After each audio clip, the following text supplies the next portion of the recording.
Detrás de lo sucedido el 1 de diciembre se encuentran distintos movimientos políticos y armados. Estamos hablando de los desmanes del 1 de diciembre, que fueron una suerte de ensayo de una movilización desestabilizadora enmarcada en la lógica, en la nueva estrategia de la izquierda más radical del país, que no ha abandonado por completo las acciones armadas, pero que contempla impulsar los movimientos armados a través de los llamados movimientos insurreccionales. Hola Viviana, ¿qué tal? Hola Jorge, qué gusto saludarte. Y según la Armada de México, desde el 2009 distintos grupos armados, particularmente el EPR, están realizando compras de armas en la frontera de México con Belice y Guatemala. También, según la dependencia naval, han adquirido desde fusiles AK-47 hasta lanzacohetes. En octubre de 2009, la Marina Armada de México documentó la presencia de guerrilleros en la frontera con Guatemala y Belice, pero lo mantuvo en secreto. Lo que sí hizo fue presentar un proyecto para establecer nuevas estaciones navales avanzadas en la frontera sur. La Secretaría de Marina dijo que su construcción obedecía al incremento de las actividades de la delincuencia organizada, como el tráfico y trata de personas, introducción de drogas, materiales y componentes de utilización dual. En el proyecto presentado a la Secretaría de Hacienda, estimó que se necesitaba una inversión de 168.998.323 pesos. Después de 3 años de inteligencia, la Armada de México revela que tanto el Ejército Popular Revolucionario, EPR, como el Ejército Revolucionario del Pueblo Insurgente, ERPI, escisión del primero, se están rearmando con material bélico de alto poder.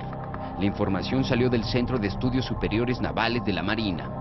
Reportes de inteligencia dados a conocer afirman que el EPR y ERPI tienen en su poder fusiles automáticos e incluso lanzacohetes. El armamento es filtrado por la frontera con Guatemala.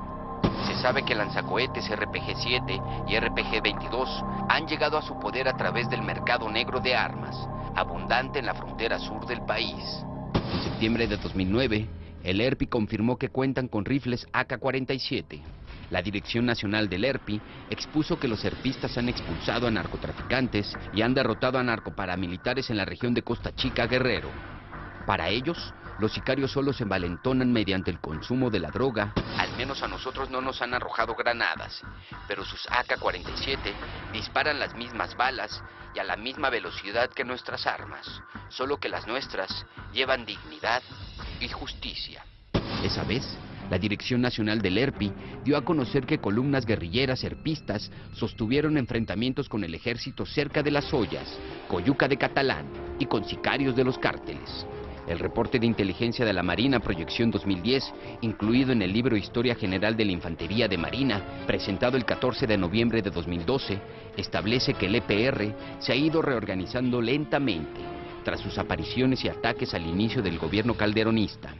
El documento fue elaborado por el Grupo Interdisciplinario de Análisis de Seguridad Nacional de la Marina en el Centro de Estudios Superiores Navales. La recopilación de datos inició al inicio del sexenio de Felipe Calderón. Abordan el surgimiento del EPR en 1996 y sus distintas escisiones, entre las que sobresale el ERPI, el cual tuvo su aparición a principios de 1998. La Marina destaca la incursión del EPR contra el campamento militar cerca del poblado de Los Encinos, en San Miguel Totoloapan, Guerrero, el 7 de agosto de 1996. También les atribuyo los ataques a instalaciones estratégicas en 2007 y 2008 contra ductos de petróleos mexicanos, bancos y puestos militares. De acuerdo con el reporte, el EPR tiene presencia en Guerrero, Oaxaca, Chiapas, Guanajuato, Hidalgo, Michoacán, Morelos, Puebla, Querétaro, Tlaxcala, Veracruz y el Distrito Federal.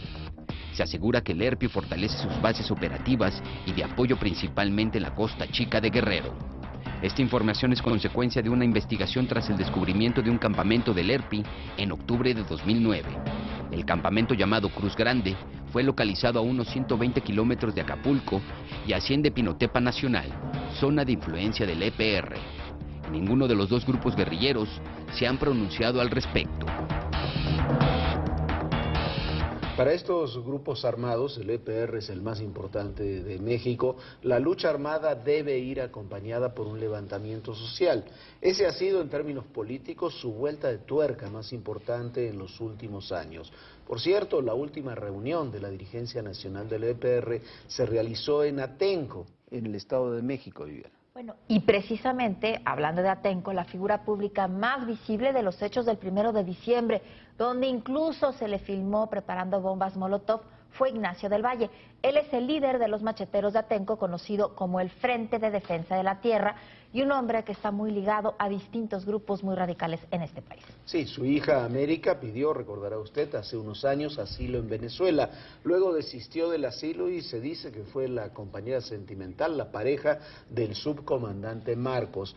Más allá de eso, existe una evidente presencia de los grupos ligados al EPR en todo el movimiento, ligado a su vez a Atenco. Ya pasaron 11 años y el Distrito Federal todavía no tiene nuevo aeropuerto. Durante la administración de Vicente Fox se hizo un esfuerzo para dotar a la capital de una nueva terminal aérea. Sin embargo, el proyecto se vio truncado gracias a una organización social que se autonombró como Frente de Pueblos en Defensa de la Tierra. Y desde ese entonces, 2001, esta organización se ha mostrado como uno de los grupos más radicales que existen.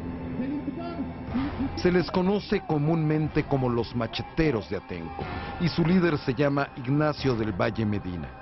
Encarcelado para posteriormente ser liberado por una determinación de la Corte, Del Valle ha sido un férreo opositor de Enrique Peña Nieto desde que era gobernador, y ha hecho de la violencia y el chantaje una herramienta bastante provechosa.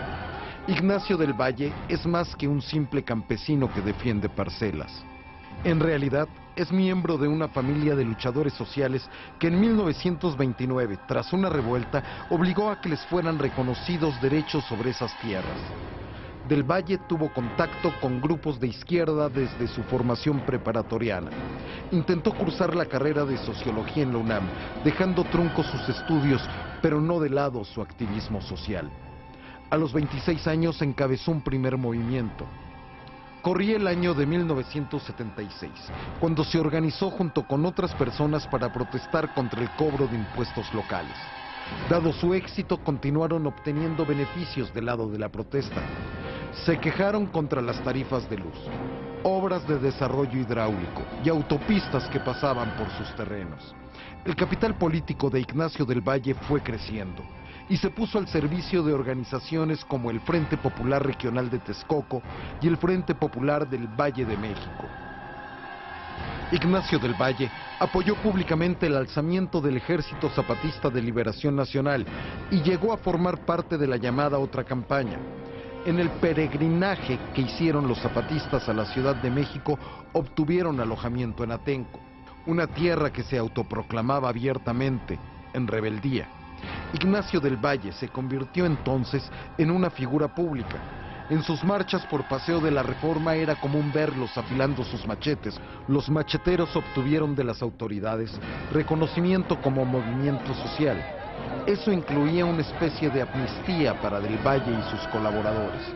Con este amparo, cualquier pretexto era causal para mostrar el músculo del movimiento. Disputas por rutas de transporte público o incluso de un vendedor de tamales eran causas que defendía el movimiento. La supuesta defensa no solo incluía toma de carreteras, el secuestro también era una opción. En 2006, el director general de gobierno de Texcoco fue secuestrado por los líderes del movimiento. Pedían un intercambio de rehenes. La liberación del funcionario se daría solo si un miembro del movimiento que estaba en el reclusorio obtenía el perdón.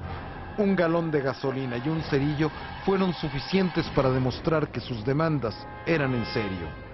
Los secuestros de funcionarios continuaron a la par de la impunidad de Ignacio del Valle.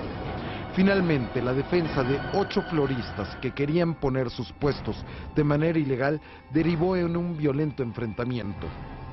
En 2006, Del Valle fue recluido en prisión y eso radicalizó la postura del Frente por la Defensa de la Tierra. Grupos como el EPR y el EZLN repudiaron el encarcelamiento del líder de los macheteros. Con Ignacio del Valle tras las rejas, el movimiento vio surgir otro liderazgo. Se trataba de América del Valle, su hija. Ella jugó un papel fundamental en los enfrentamientos de mayo de 2006. a grado tal que la autoridad ejerció una orden de aprehensión en su contra. Amparada en la legitimidad del movimiento, América del Valle fue el nuevo rostro de la rebeldía. Su inminente captura lo obligó a pedir asilo a la República Bolivariana de Venezuela. Durante 4 años, América del Valle no pudo pisar su tierra natal, pero siguió dando muestras de su activismo. Ahora, tras la toma de posesión del presidente Enrique Peña Nieto, el movimiento se ha declarado abiertamente en rebeldía. Los macheteros de Atenco han dado abierto respaldo y amparo a los más violentos. Es un hecho que los macheteros de Atenco van más allá de ser solo un grupo de campesinos que defendieron sus terrenos expropiados. Ahora son un grupo de presión que conoce que el camino de la violencia puede ser bastante redituable. Y las declaraciones de Ignacio del Valle son muy coincidentes con las del propio EPR. El Ejército Popular Revolucionario respalda los actos vandálicos. A través de un comunicado, solicitaron el apoyo del Movimiento Regional Nacional para salir a la defensa de las personas arrestadas tras los disturbios del 1 de diciembre, reprochando la actuación del ex jefe de gobierno del DF, Marcelo Ebrard, al detener a inocentes, según ellos. Al igual que los macheteros de Atenco, creen que la violencia es el único camino para conseguir lo que quieren. Siempre han estado en contra del gobierno. Recientemente, publicaron 2 comunicados con fechas de 2 y 10 de diciembre, después de los hechos violentos del 1 de diciembre. Tachan a la presente administración de represora por detener a los manifestantes que causaron graves daños en el centro histórico el día de la toma de protesta. También han solapado y arropado grupos populares que con el pretexto de defender sus derechos han causado más afectaciones a la ciudadanía y al patrimonio cultural, dañando la infraestructura de plazas y avenidas históricas, en los que numerosos establecimientos mercantiles resultaron con daños materiales, e incluso el recién remodelado hemiciclo Juárez fue grafiteado. En uno de sus comunicados, reconocen haber cometido daños en áreas públicas a través de 5 células armadas. En un tiempo muy corto, nos reproducimos en 5 células con las cuales efectuamos las siguientes acciones de sabotaje contra el partido que detenta su máxima autoridad en Coahuila y ahora en México, en una primera fase de lucha. Destaca el comunicado. En Coahuila, relatan que el Frente Águila y Serpiente, al mando del capitán Fuser, detonó 2 bombas Molotov en las instalaciones del Poder Legislativo del Estado. El Frente 1 de diciembre, a cargo del capitán Saúl Guevara, detonó 2 bombas Molotov en las instalaciones del Comité Directivo Estatal del Partido Revolucionario Institucional, también ahí en Saltillo. El Frente, Hasta la Victoria Siempre, a cargo del capitán Rothschild, se encargó de las pintas en el centro de la ciudad de Saltillo, difundiendo sus ideales. En uno de los párrafos de sus comunicados, aseguran conocer las consecuencias de sus actos y reconocen que serán tachados de vandalismo, terrorismo y nexos con el crimen organizado. Sin embargo, insisten en que esto no los detendrá para desaparecer al gobierno.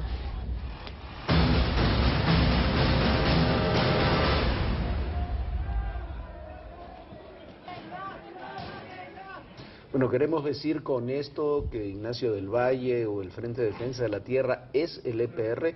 No, no necesariamente. Estos grupos están coaligados, están aliados. Dentro de cualquier grupo armado hay lo que se llama el Frente Legal, que está conformado por distintas organizaciones legales que no realizan lucha armada, pero que realizan este tipo de movimientos que algunos llaman insurreccionales. Por cierto, el enfrentamiento del Frente de Defensa de la Tierra de Atenco con Enrique Peña Nieto no es nuevo, es viejo. Comenzó desde que fueron desalojados del plantón con el que tenían secuestrado al propio pueblo de San Salvador Atenco. De esto hace ya 6 años, cuando comenzaba la administración de Peña Nieto en el Estado de México. El 3 y el 4 de mayo de 2006, en los municipios de Texcoco y San Salvador Atenco, ocurre un enfrentamiento difícil de olvidar. 8 vendedoras de flores tuvieron que desocupar las calles por instrucciones de la policía estatal. Las mujeres se oponían a vender en otro lugar y recibieron el apoyo de la organización de Ignacio del Valle, conocida como Frente de Pueblos en Defensa de la Tierra. Los comuneros iniciaron su activismo en 2001, cuando echaron abajo la intención de Vicente Fox de construir un aeropuerto en Texcoco. El proyecto afectaba el patrimonio de 4,000 familias, pero el nuevo aeropuerto serviría a millones. De la superficie expropiada, el 70% se ubicaba en San Salvador Atenco, el 25% en Texcoco y el 5% en Chimalhuacán. 6 años después de que se derogara el decreto expropiatorio, los macheteros de Atenco apoyaron a las vendedoras de flores que no querían ser reubicadas. Ese fue el pretexto para iniciar la violenta gresca. Lo que comenzó como un conflicto entre vendedores ambulantes y la policía estatal y municipal, desató una serie de bloqueos carreteros, marchas y enfrentamientos. Y es que para estos grupos disidentes, los derechos particulares están por encima de la ley. Pese al intento de las autoridades por reubicarlos, en la madrugada del 3 de mayo, Ignacio del Valle pidió a los vendedores de flores que salieran a la calle. Alrededor de las 7 de la mañana, se iniciaron los golpes entre la policía y los floristas. Los activistas en defensa de la tierra usaron piedras, palos y machetes contra la autoridad, la fuerza pública toletes, escudos y gases lacrimógenos. 15 personas resultaron lesionadas de ambos bandos. 12 policías fueron tomados como rehenes, uno de ellos brutalmente golpeado por los comuneros. Con palos, piedras y machetes, los activistas bloquearon la carretera Texcoco-Lechería durante horas. De un incidente todavía no aclarado, un muchacho de 14 años fue herido de bala. Eso enardeció a la multitud. Los policías estatales fueron replegados por una turba que se negaba a escuchar razones. Al anochecer, el comisionado de la Agencia de Seguridad Estatal del Estado de México propuso que los policías se dividieran en 5 contingentes para ingresar a la zona.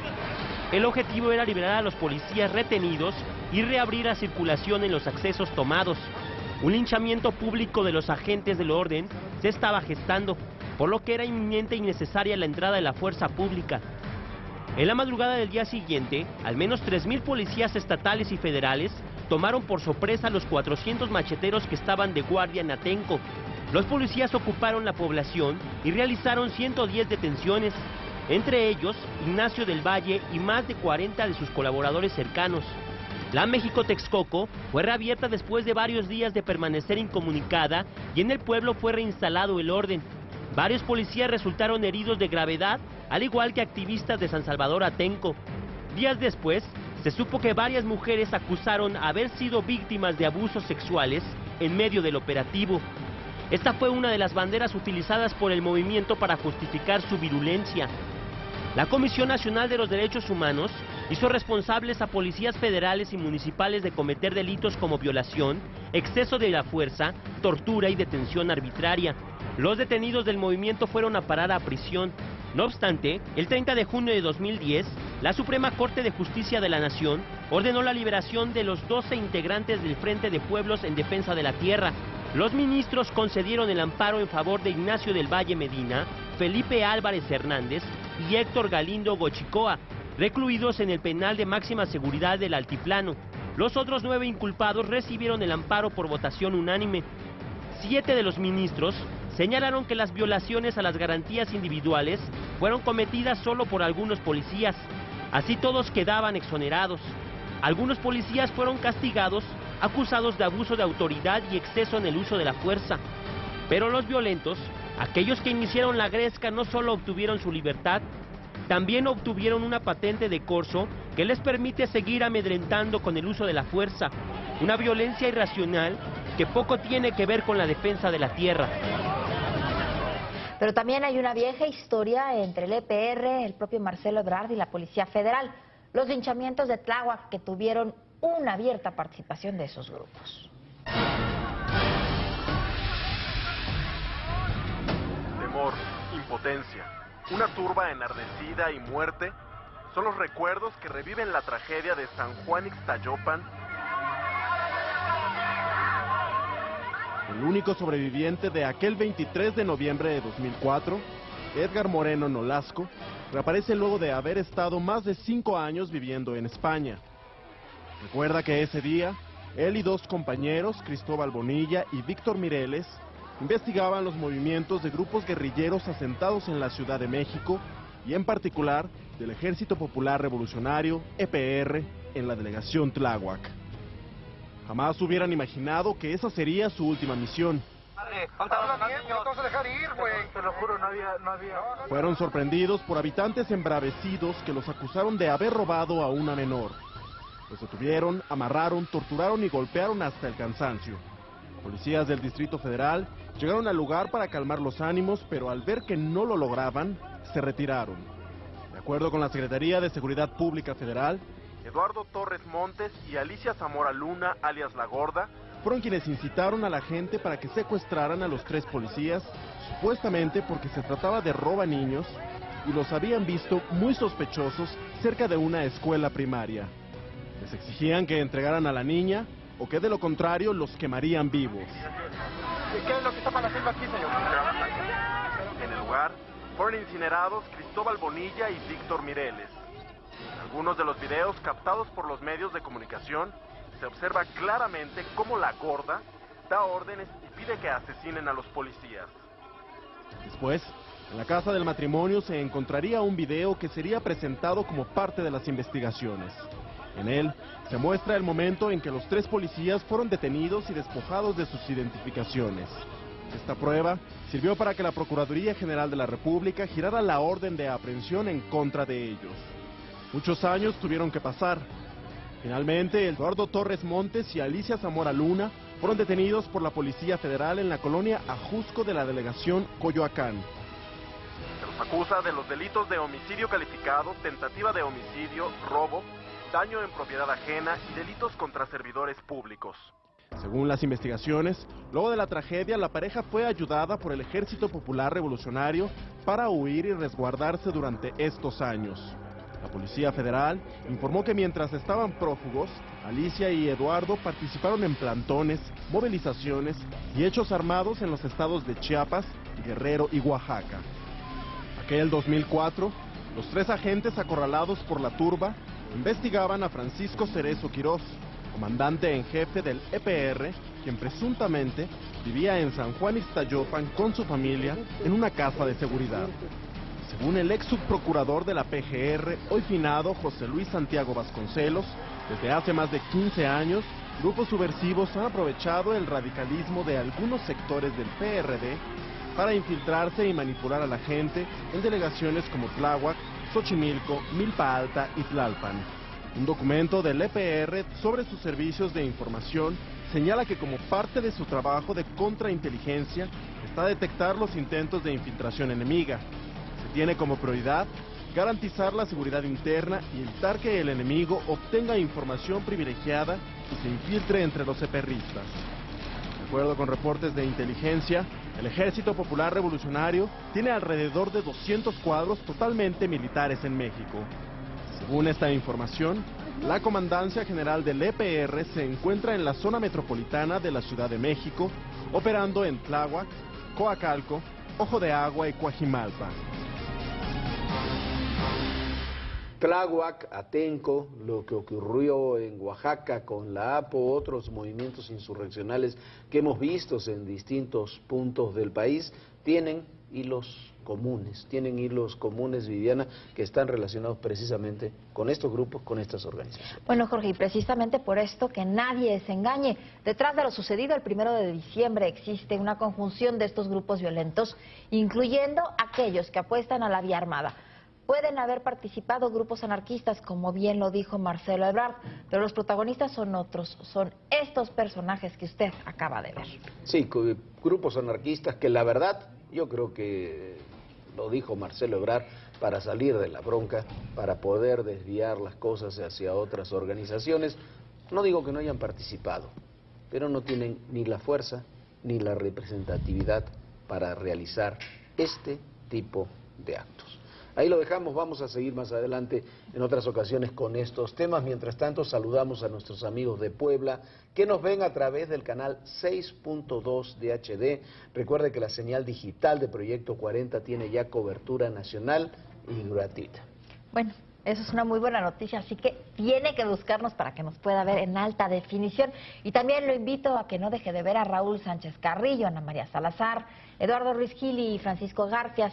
Ya sabe que lo esperan este miércoles en Contraste 40 en punto de las 11:30 de la noche. Ya nos vamos, nos vemos mañana, que descanse, que la pase muy bien. Yo también te veo mañana, Jorge Fernández. Gracias, Viviana, y recuerden, el poder y en la política todo, absolutamente todo es personal. Gracias. Come y cena de tu amor, en el café de la mañana, la canción de la semana